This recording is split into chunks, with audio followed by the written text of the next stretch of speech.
Rain lashed against the windows. Wind howled like a banshee. It was a night straight out of a horror movie. October had always been cruel, but this night was different. It was alive. Inside her cozy apartment, Jenna tried to ignore the storm's fury. She flipped through channels, a jumbled mess of static and infomercials. Nothing held her interest. Sleep seemed impossible. Jenna glanced at her phone. No messages, no calls. Just the date mocking her, Friday the 13th. She shivered, pulling a throw blanket tighter around her. Jenna paced her apartment. Her usually comforting space felt small, suffocating. The storm seemed to press in on her, stealing her breath. She checked the locks on her door for the third time. Each click of the deadbolt offered only a fleeting sense of security. The wind rattled the windows, sounding like fingernails scraping for entry. Jenna tried reading, but the words swam before her eyes. Her mind kept returning to the storm, to the isolation of the night.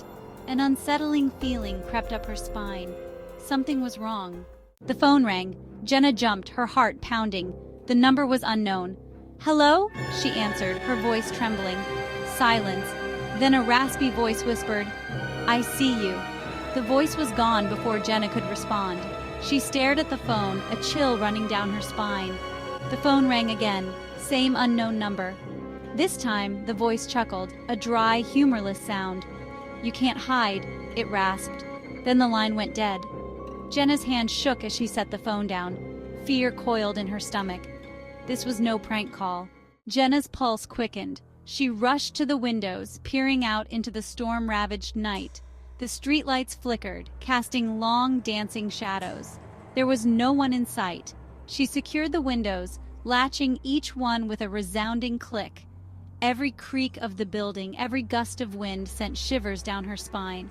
Her fear was palpable, a living thing in the room. The phone rang again. Jenna stared at it, paralyzed with fear.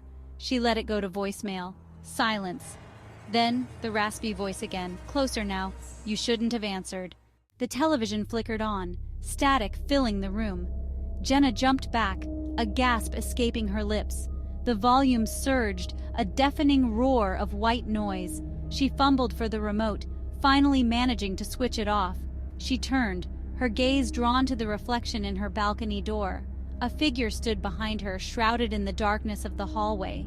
Jenna whirled around, heart pounding, but the hallway was empty, just shadows playing tricks in the flickering light. Or was it? A cold dread washed over her. She was no longer alone in her apartment. The phone rang one last time. Jenna knew it was him. The voice was closer now, right outside her door. It whispered, "Let me in, Jenna." A loud crash. Jenna screamed.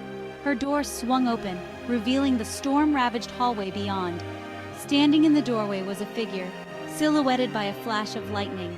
Jenna's blood ran cold. The phone clattered to the floor, and then everything went black.